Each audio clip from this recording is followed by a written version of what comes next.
Hello everyone, welcome to Study Simplified. Today we are going to do part 3 of Indian Constitution जो कि है fundamental rights. अगर part 3 की बात करें तो कितने आर्टिकल्स यहाँ पे दे रखे हैं, तो आर्टिकल 12 टू 35 आपको पार्ट 3 में देखने को मिल जाएगा। जबकि फंडामेंटल राइट्स कहाँ से कहाँ तक है, तो फंडामेंटल राइट्स आपका 14 से स्टार्ट होता है एंड 32 पे एंड होता है। तो ये दोनों चीज़ याद रखिएगा, फंडामेंटल राइट्स 14 से स्टार्ट है एंड 32 पे एंड है। जबकि पार्ट 3 में आर्टिकल 12 से स्टार्ट हो जाता है। तो 12 एंड 13 क्या है वो हम लोग डिटेल में देखेंगे। इसके पहले मैं आपको बता दूं, जो फंडामेंटल राइट का कॉन्सेप्ट है वो कहाँ से लिया गया है, तो it is derived from USA. मैंने आपको जब सोर्सेस ऑफ कॉन्स्टिट्यूशन बताया था तब मैंने बताया था कि फंडामेंटल राइट्स कहाँ से डिराइव किया गया है, यूएसए से डिराइव किया गया है। एंड पार्ट 3 ऑफ कॉन्स्टिट्यूशन को हम लोग मैग्ना कार्टा ऑफ इंडिया भी बोलते हैं। तो ये भी चीज़ याद रखिएगा, एग्जाम में पूछा जाता है तो आप इसको करके आइएगा। इसके अलावा ये जो टॉपिक है फंडामेंटल राइट्स, यहाँ से आपको 1 से 2 क्वेश्चन देखने को मिल जाएंगे एग्जाम में फॉर श्योर। बहुत इंपॉर्टेंट टॉपिक है, यहाँ से क्वेश्चन आते ही आते हैं। और आप लोगों को खुद को भी पता होना चाहिए कि आपके फंडामेंटल राइट्स क्या हैं, क्योंकि फंडामेंटल राइट्स जो है वो जस्टिसेबल है।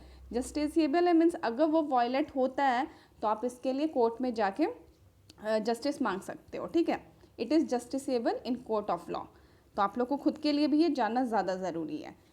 तो मैं आपको बताऊं, जो फंडामेंटल राइट्स है, जब हमारा कॉन्स्टिट्यूशन बना था उस टाइम 7 फंडामेंटल राइट्स हुआ करते थे। बट एक राइट है जो कि डिलीट कर दिया गया 44th अमेंडमेंट से, ठीक है। 44th अमेंडमेंट के टाइम में उसको डिलीट कर दिया गया। और ये क्वेश्चन हर एग्जाम में पूछा जाता है। तो वो कौन सा राइट है, तो ये है राइट टू प्रॉपर्टी, ठीक है। याद रखिएगा, नोट कर लीजिए आप लोग। राइट टू प्रॉपर्टी जो है ये पहले फंडामेंटल राइट्स में था, बट इसको डिलीट कर दिया गया 44th अमेंडमेंट के द्वारा। 44th अमेंडमेंट कब हुआ था, 1978 में, ठीक है।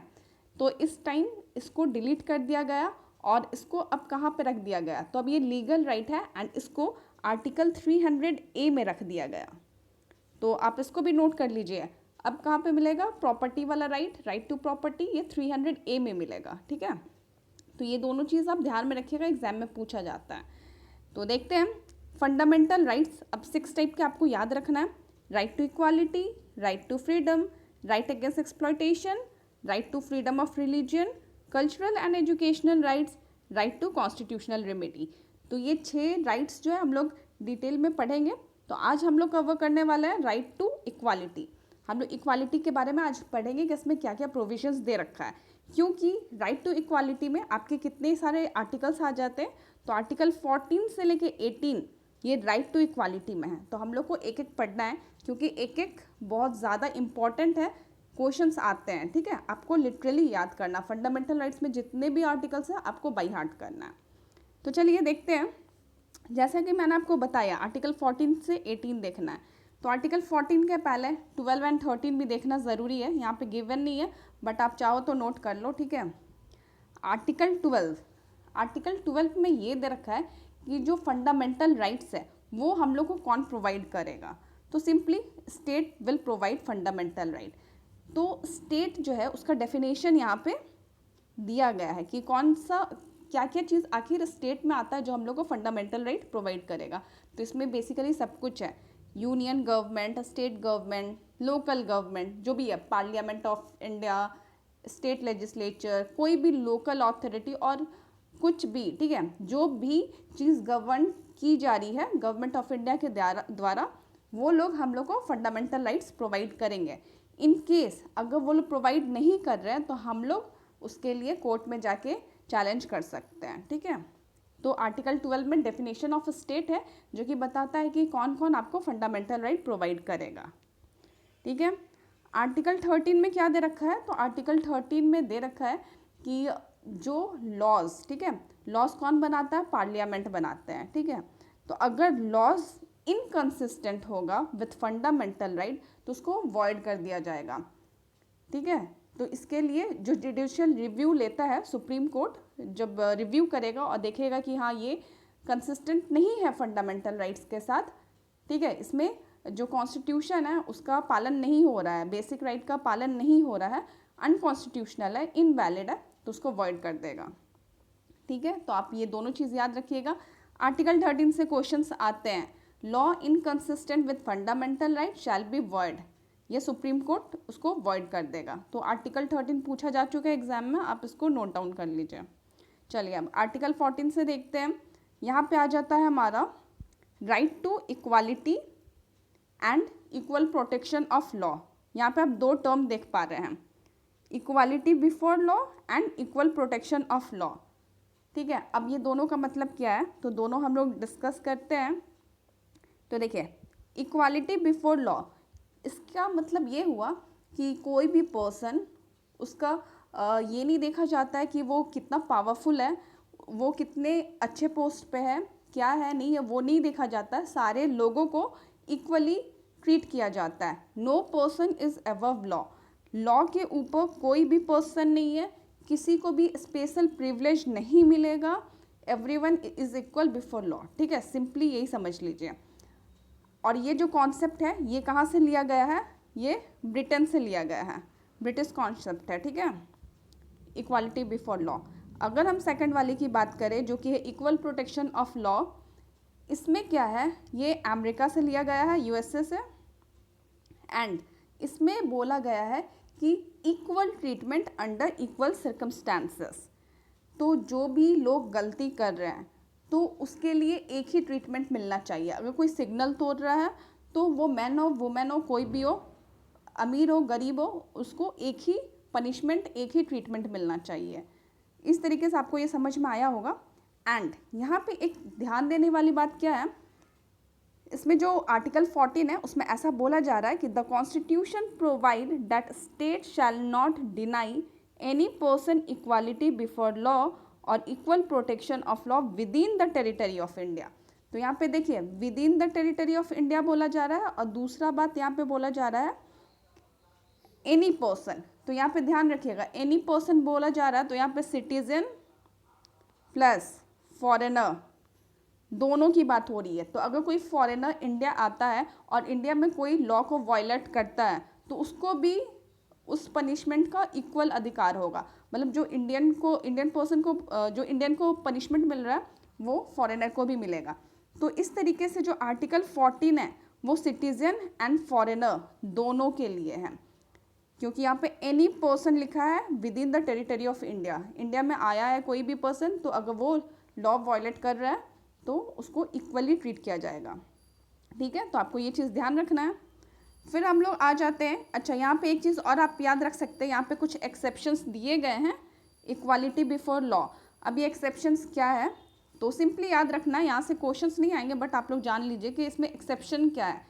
देखो, मैंने अभी आपको जस्ट बताया कि सारे लोग लॉ के सामने इक्वल है, no person is above law. तो आखिर किसको एक्सेप्शन कैटेगरी में रखा गया है, तो एक्सेप्शन के कैटेगरी में governor, okay, governor and president, इनको क्या किया गया है कि इनको इस प्रोविज़न में रखा गया है एक्सेप्शन वाले में। तो इसके अंदर क्या है कि इनके ऊपर क्रिमिनल प्रोसीडिंग नहीं की जा सकती है। ठीक है, और ना तो इनके ऊपर सिविल प्रोसीडिंग की जा सकती है, बट उसके लिए 2 मंथ का नोटिस देना पड़ेगा। तो आपको ये चीज़ याद रखना है कि इनको अरेस्ट नहीं किया जा सकता है। ठीक है, इनको अरेस्ट नहीं किया जा सकता, इनके ऊपर क्रिमिनल प्रोसीडिंग नहीं की जा सकती, सिविल प्रोसीडिंग की जा सकती है, बट उसके लिए क्या है, 2 मंथ्स का नोटिस देना पड़ेगा। ठीक है, इसके अलावे इस एक्सेप्शन कैटेगरी में और कौन आता है, तो जो फॉरेन एम्बेसडर्स हैं, यूएनओ एंड उनकी जो एजेंसीज हैं, ठीक है, उनको भी इम्यूनिटी प्रोवाइड की गई है from criminal and civil proceedings. तो इनको अरेस्ट नहीं किया जा सकता है। तो ऐसे कुछ लोग हैं जो एक्सेप्शंस में आते हैं। तो यहाँ से क्वेश्चंस नहीं आएंगे, आप लोग बस आर्टिकल्स को अच्छे से पढ़ लीजिएगा एंड एक्सेप्शंस याद रखिए। अगर आप पीसीएस की तैयारी कर रहे हैं तो वहाँ पे क्वेश्चंस पूछा जा सकता है। चलिए, अब हम लोग अगला देखते हैं, आर्टिकल 15। अब आर्टिकल 15 क्या है, तो देखिएगा, आर्टिकल 15 है कि कोई भी डिस्क्रिमिनेशन नहीं होना चाहिए on base of religion, race, caste, sex, place of birth. ठीक है, हमारा कॉन्स्टिट्यूशन प्रोहिबिट करता है discrimination on ground of religion, caste, sex, race, birth place. तो ये तो आप समझ रहे होंगे, ठीक है, ये डिफ़िकल्ट नहीं है, डिस्क्रिमिनेशन नहीं होना चाहिए। अब यहाँ पे भी एक्सेप्शन है। अब यहाँ पे क्या एक्सेप्शन है, तो एक्चुअली एक्सेप्शन नहीं, यहाँ पे हम बोल सकते हैं कि एक्सटेम्पशन है। एक्सटेम्पशन मतलब छूट दिया जाना, ठीक है, एक्सटेम्पशन। अब एक्सटेम्पशन किन के लिए, तो यहाँ पे विमेन एंड चिल्ड्रन, ठीक है, विमेन एंड चिल्ड्रन के लिए एक्सटेम्पशन है, उनके लिए स्पेशल प्रोविज़न है। क्यों है, क्योंकि देखो अगर हम बात करें किसी या तो आप ये भी देख लो कि विमेन एंड चिल्ड्रन के लिए तो है, प्लस जो इकोनॉमिकली बैकवर्ड है, ST SC हैं, उनके लिए भी ये प्रोविजंस हैं। अब हम बात करें किसी एजुकेशनल इंस्टीट्यूट की, तो क्या होता है कि उनके लिए रिजर्वेशन प्रोवाइडेड है वहाँ पे एडमिशन के लिए, है ना, सीट्स प्रोवाइडेड होता है। तो यहाँ पे देखो आप ऐसा नहीं बोल सकते कि ये तो डिस्क्रिमिनेशन हो रहा है, नहीं हो रहा है, क्योंकि उनके ग्रोथ के लिए, उनके एडवांसमेंट के लिए ये प्रोविज़न दिया गया है, ठीक है, तभी तो हमारा इंडिया डेवलप करेगा, है ना। तो हम लोग को सबको ही को लेके चलना है, ऐसा नहीं कि आगे वाले लोग आगे बढ़ रहे हैं और पीछे वाले लोग पीछे छूट रहे हैं। तो जो भी लोग सोशली एंड इकोनॉमिकली बैकवर्ड हैं, या तो विमेन चिल्ड्रन के कैटेगरी में जो भी आ रहे हैं, उनको स्पेशल प्रोविज़न दिया जा रहा है, तो वो डिस्क्रिमिनेशन के कैटेगरी में नहीं है, ठीक है, ये डिस्क्रिमिनेशन नहीं है यहाँ पे उनको तो मिलना ही चाहिए, ठीक है। और बाकी रिलीजन, कास्ट, सेक्स, इनके बेसिस पे डिस्क्रिमिनेशन नहीं होना चाहिए। ऐसा नहीं है जैसे पहले के टाइम में कुछ कास्ट होते थे जिनको बोला जाता था कि हाँ ये अनटचेबल है, इनको नहीं आने दो अंदर, ये सब बोला जाता था। या तो फिर जो अच्छे कास्ट के थे उनको ही टेंपल में घुसने दिया जाता था, दूसरे लोगों को नहीं घुसने दिया जाता था। तो ये सब चीज़ गलत है। अब क्या है कि इनको अबॉलिश करके सबको को इक्वल राइट्स मिल रहा है, ठीक है। तो आप ऐसा समझ सकते हैं। आर्टिकल 15 में क्या दे रखा है, तो 15 में है prohibition of discrimination on ground of religion, caste, sex, birth place. Next आ जाता है आर्टिकल 16। आर्टिकल 16 क्या है, तो article 16 guarantees equality of opportunity in matter of public employment. अब यहाँ पे क्या बोल रहा है, यहाँ पे यही बोल रहा है कि जो भी सिटीज़न हैं, ठीक है, उनको इक्वल राइट्स मिलेगा कि वो पब्लिक एम्प्लॉयमेंट में काम कर सके। अब यहाँ पे भी एक्सेप्शन आपको देखने को मिलेगा, क्योंकि यहाँ पे भी रिजर्वेशन है। जो पब्लिक एम्प्लॉयमेंट होता है, ठीक है, वहाँ पे भी कुछ सीट्स रिजर्व की गई है, किसके लिए, इकोनॉमिकली बैकवर्ड, सोशली बैकवर्ड लोगों के लिए, ST SC वगैरह लोग के लिए जो सीट रिजर्व होता है, तो वो भी इसमें एक्सेप्शन में है। तो इसके लिए भी आप नहीं बोल सकते कि यहाँ पे आपका राइट्स का वायलेशन हो रहा है, क्योंकि ये चीज़ प्रोवाइडेड है कॉन्स्टिट्यूशन में। There shall be equality of opportunity for all citizen in matter relating to employment और अपॉइंटमेंट ऑन एनी और to any office under the state, ठीक है। तो ये चीज़ आप ध्यान रखिएगा। अब देखिए एक चीज़ मैं आपको और बता दूं, जैसे आर्टिकल 14 के बारे में हम लोगों ने डिस्कस किया था कि वो सिटीज़न एंड फॉरेनर दोनों के लिए है, बट जो आर्टिकल 15 अभी हम लोगों ने पढ़ा था और ये 16, ठीक है, ये 15th वाला एंड 16th वाला ये किसके लिए है, ये ओनली सिटीज़न के लिए है। अब सिटीज़न क्या होते हैं वो कल की क्लास में मैंने आपको बताया था कि कौन कौन एक्वायर कर सकते हैं सिटीजनशिप, तो वो चीज़ देख लीजिएगा जिन्होंने नहीं देखा है। तो ये दो जो आर्टिकल्स हैं ये ओनली सिटीजनशिप को प्रोवाइड होता है। इसके अलावा कुछ और भी आर्टिकल्स हैं जो आगे हम लोग देखेंगे, वो ओनली सिटीज़न के लिए, फॉरेनर्स के लिए नहीं है, ठीक है। चलो अब आगे हम लोग देखते हैं। यहाँ पे मंडल कमीशन केस दे रखा है, इसके बारे में जान लीजिए, यहाँ से क्वेश्चन आता है एग्जाम में। तो मंडल कमीशन, पहली बात ये किसके लिए सेटअप किया गया था, तो याद रखिएगा ये क्वेश्चन ऐसे पूछा जा सकता है कि मंडल कमीशन किससे रिलेटेड है। तो इट इज़ रिलेटेड बेसिकली जो socially and economically backward class है उनसे, याद रखना है, socially and economically backward class से जो रिलेटेड है उनके लिए ये मंडल कमीशन था। अब इसमें क्या था, तो ये ध्यान देने वाली बात है, एक्चुअली क्या हुआ था कि जो मोरारजी देसाई हैं उनके टाइम में BP मंडल को अपॉइंट किया गया था to investigate socially and economically backward class, कि कितने socially and economically backward classes exist कर रहे हैं इंडिया में, and suggest measures for their advancement. तो इनको अपॉइंट किया गया था। तब क्या हुआ कि इन्होंने कब अपॉइंट किया गया था, ये इम्पॉर्टेंट है। तो 1979 में, ओके, ईयर याद रखिएगा, 1979 में अपॉइंट किया गया था। एक साल के बाद इन्होंने रिपोर्ट सबमिट किया 1980 में। इन्होंने बोला कि 52% ऑफ पॉपुलेशन एक्सक्लूडिंग ST/SC, वो लोग सोशली एंड इकोनॉमिकली बैकवर्ड हैं, इन्होंने बोला 1980 में। अब देखो 1980 में तो इन्होंने बोल दिया, अब हुआ क्या, 10 साल तक किसी ने भी इस रिपोर्ट के ऊपर कुछ सोचा नहीं। फिर 10 साल के बाद 1990 में जब VP सिंह की सरकार बनती है तो VP सिंह ने क्या किया, 27%, ये बहुत इंपॉर्टेंट है, यहाँ पे हिस्ट्री चेंज हो जाता है, 27% रिजर्वेशन दे दिया किसको, socially and economically backward classes को। और ये जो रिजर्वेशन था किस कैटेगरी में था, तो फॉर जॉब्स था, ठीक है। जॉब्स कहाँ पे, central services and public undertaking में। तो 27% जो रिजर्वेशन आप लोग देख पा रहे हैं वो आया है VP सिंह के टाइम से ही 1990 में। अब देखो जब एक साल के बाद 1991 में जब नरसिम्हा राव की सरकार बनी थी तो इन्होंने 2 चेंजेस प्रपोज किया था। इन्होंने क्या बोला था कि 27% रिजर्वेशन देना है तो वो वीकर सेक्शन को दे दो, ठीक है, 27%, and 10% reservation economically backward general category वाले को दो। इन्होंने ये चीज़ बोला था। तो उस समय सुप्रीम कोर्ट ने इस चीज़ को रिजेक्ट कर दिया। 10% वाला जो रिजर्वेशन है economically backward class in general category, इसको रिजेक्ट कर दिया था। और यही चीज़ अभी 2019 में मोदी सरकार के टाइम में लागू किया गया है। तो देखो अगर ये चीज़ उसी समय अगर लागू हो जाता तो कितना सही होता। तो ठीक है, खैर, तो सुप्रीम कोर्ट ने 10% वाला रिजर्वेशन 1991 में रिजेक्ट कर दिया था एंड बोला था कि 50% से ज़्यादा रिजर्वेशन नहीं होना चाहिए। बट वो भी क्या हुआ, वो भी अब हम देखते हैं कि अब तो ज़्यादा ही हो गया, 60% हो गया रिजर्वेशन। स्टेट की बात करें तो किसी किसी स्टेट में तो 70-80% भी रिजर्वेशन है, ठीक है। तो खैर ये तो अलग बात हो गया। आपको मंडल कमीशन याद रखना, मंडल कमीशन से क्वेश्चन आएगा, वो किससे रिलेटेड है। तो ये जो कमीशन बना था socially and economically backward class के लिए बना था कि उनके एडवांसमेंट के लिए कितना रिजर्वेशन देना है, उसके ऊपर ये रिपोर्ट बना गया था। तो 27% उन्होंने सजेस्ट किया था VP सिंह ने, ठीक है, 27% जो है वो रिजर्वेशन दे दिया जाए। तो ये चीज़ आप याद रखिएगा। चलिए नेक्स्ट हम लोग का आ जाता है आर्टिकल 17 में क्या है, अबॉलिशन ऑफ अनटचेबिलिटी।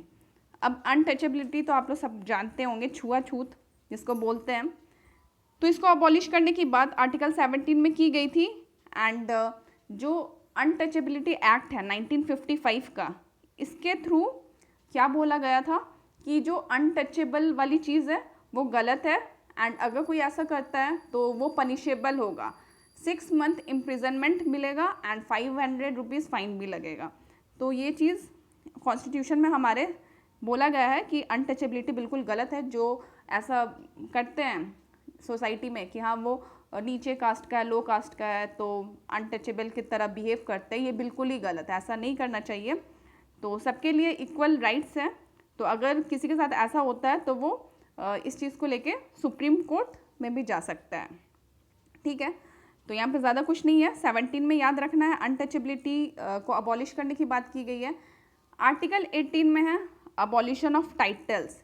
एंड यहाँ पे टाइटल्स का मतलब क्या हुआ, तो सिंपली जैसे बहुत लोग अपने नाम के आगे टाइटल्स लगाते हैं, किसी को कोई अवार्ड मिला है तो वो अपना वैसे टाइटल लगा के नाम बोल सकता है, तो ये चीज़ गलत है।